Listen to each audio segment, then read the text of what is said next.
Shalom, selamat pagi jemaat dikasih Tuhan. Kembali di awal pekan ini kita berjumpa lagi dalam renungan pagi. Mari pagi hari ini kembali saya mengajak kita semua untuk merenungkan firman Tuhan. Supaya melalui firman Tuhan hidup kita akan terus dibangun dan kita akan terus bertumbuh, diteguhkan dan dikuatkan dalam iman dan pengharapan. Karena firman Tuhan adalah sumber kekuatan kita. Firman Tuhanlah yang menjadi pedoman bagi hidup kita. Firman Tuhan adalah kebenaran yang memerdekakan hidup kita. Dan bahkan firman Tuhan juga yang akan terus menuntun dan menerangi langkah hidup kita. Ya, mari jemaat dikasih Tuhan, sebelum kita merenungkan firman Tuhan pagi hari ini, kita akan berdoa terlebih dahulu. Bapa di surga, kembali Tuhan, di awal pekan ini kami datang ke hadirat-Mu. Kami sungguh mengucap syukur atas begitu besar kasih setia Tuhan, rahmat dan anugerah Tuhan atas hidup kami. Berkat dan kemurahan-Mu ya Tuhan, perlindungan Tuhan, penyertaan Tuhan, pertolongan-Mu ya Tuhan, dan bahkan pemeliharaan Tuhan atas seluruh hidup kami. Terima kasih ya Tuhan. Dan pagi hari ini kembali kami mau merenungkan firman-Mu. Mari Tuhan singkapkan dan nyatakan kebenaran firman-Mu atas kami semua. Dan Roh Kudus urapilah kami ya Tuhan, sehingga kami bisa menangkap pesan Tuhan dan juga mengerjakannya dalam hidup kami. Terima kasih, di dalam nama Tuhan Yesus kami bersyukur dan berdoa. Amin. Mari jemaat dikasih Tuhan, kita akan sama-sama buka Alkitab kita. Renungan pagi hari ini saya ambilkan dari Ibrani 11 ayat yang ke-6. Saya bacakan. Tetapi tanpa iman tidak mungkin orang berkenan kepada Allah. Sebab barang siapa berpaling kepada Allah, ia harus percaya bahwa Allah ada dan bahwa Allah memberi upah kepada orang yang sungguh-sungguh mencari Dia.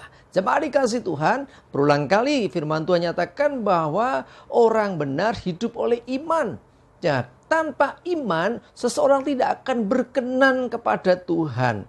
Jadi tidak cukup kita menjadi orang Kristen saja. Tapi pastikan kita jadi orang percaya atau orang beriman. Loh, apa bedanya? Loh, beda. Karena tidak jarang ada orang-orang yang dia jadi Kristen karena dari kecil orang tuanya Kristen, otomatis anaknya ikut Kristen. Ya, ada yang Kristen karena ikut-ikutan. Oh, omku Kristen, aku tak ikut saja. Nah, tidak cukup yang demikian. Kita mesti punya iman. Ya, jadi tanpa iman, sekalipun dia menyatakan diri sebagai orang Kristen, maka Tuhan tidak akan berkenan kepada orang itu. Ya, jadi kita harus punya iman. Iman itu apa toh? Bahasa sederhananya adalah mempercayai.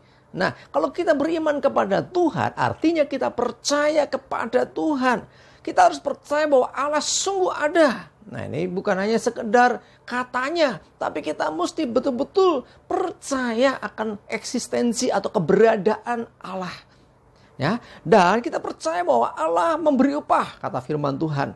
Ya, dalam terjemahan lain dikatakan Allah memberkati kepada orang yang sungguh-sungguh mencari Dia. Orang-orang yang sungguh-sungguh ingin mengenal Dia. Orang yang sungguh-sungguh ingin mengalami hubungan pribadi dengan Dia. Tuhan memberi upah. Tuhan memberkati. Ya, jadi intinya di sini bagaimana seseorang itu jangan hanya sekedar jadi Kristen dalam artian beragama Kristen, tetapi orang itu harus secara pribadi sungguh-sungguh percaya. Dan lebih lagi, saya ingin bahwa setiap kita itu bukan hanya percaya dari kata orang, tapi kita secara pribadi harus mengalami hubungan pribadi dengan Tuhan. Nah, bagaimana hubungan pribadi dengan Tuhan bisa terjalin? Itu adalah melalui kita sering berinteraksi, berkomunikasi dengan Tuhan. Baik melalui setiap pujian, penyembahan, doa-doa kita. Juga perenungan kita atas firman Tuhan. Sehingga dari waktu ke waktu kita akan terus memiliki iman yang bertumbuh. Ya, jadi sekali lagi saya mengajak kita, setiap kita jangan hanya cukup puas jadi orang beragama Kristen, tetapi harus sampai kepada level bahwa saudara sungguh-sungguh percaya kepada Tuhan karena bukan kata orang, tapi engkau sendiri memiliki hubungan pribadi dengan Tuhan. Sebab tanpa iman, apapun yang kita lakukan di dunia ini tidak berkenan di hadapan Tuhan. Jadi iman memegang peranan penting dalam kehidupan kita sebagai orang Kristen. Ya, coba kita lihat firman lagi dalam Lukas 18 ayat 8 bagian yang B. Saya bacakan. Akan tetapi jika anak manusia itu datang, adakah ia mendapati iman di bumi? Perhatikan. Dari akhir zaman nanti, ya, Yesus ketika datang kembali, pertanyaannya apakah dia masih mendapati iman di antara manusia?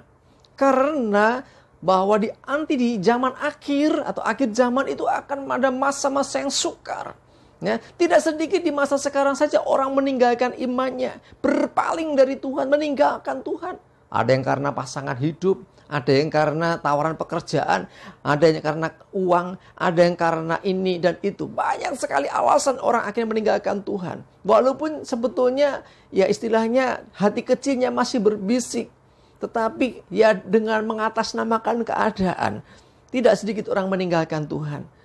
Saudaraku dikasih Tuhan, waktu Yesus datang yang kedua kali nanti, pertanyaannya, adakah ia mendapati iman di bumi ini?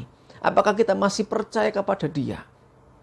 Perhatikan, tanpa percaya, tanpa iman, sesungguhnya kita tidak akan berkenan. Yesus datang kedua kali nanti ya ke dunia. Kalau orang-orang sudah nggak percaya kepadanya, ada begitu banyak orang yang murtad meninggalkan Dia, maka orang-orang itu tidak berkenan lagi di hadapan Tuhan.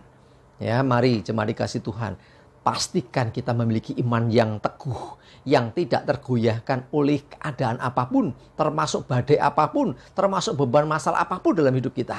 Jangan goyah, tetaplah percaya kepada Tuhan, sebab Tuhan adalah kebenaran. Tuhan itu nyata, bukan sekedar cerita. Karena itu, karena kita percaya keberadaan Tuhan, kita pun percaya akan pertolongan dan kuasa Tuhan yang akan menyelamatkan hidup kita. Amin, kita berdoa. Bapa di surga, terima kasih untuk firman-Mu pagi hari ini yang kembali mengingatkan kami betapa pentingnya kami untuk senantiasa menjaga iman percaya kami. Kami percaya akan keberadaan-Mu, Engkau sungguh ada, dan kami percaya akan kuasa-Mu, kasih-Mu. Bahkan kami percaya Tuhan, Engkau yang senantiasa menyertai, bahkan menolong hidup kami. Kami menyerahkan seluruh kehidupan kami dalam pimpinan-Mu ya Tuhan. Biarlah hari ini menjadi hari yang luar biasa. Jauhkan segala celaka dan mara bahaya. Damai sejahtera, berkat Tuhan menyertai kami semua. Terima kasih ya Tuhan. Kami berdoa dan mengucap syukur di dalam nama Tuhan Yesus. Amin. Mari jemaat dikasih Tuhan, tetaplah teguh, tetaplah percaya, tetaplah semangat. Maju terus dalam iman dan pengharapan. Selamat beraktivitas. Tuhan Yesus memberkati kita semua. Amin.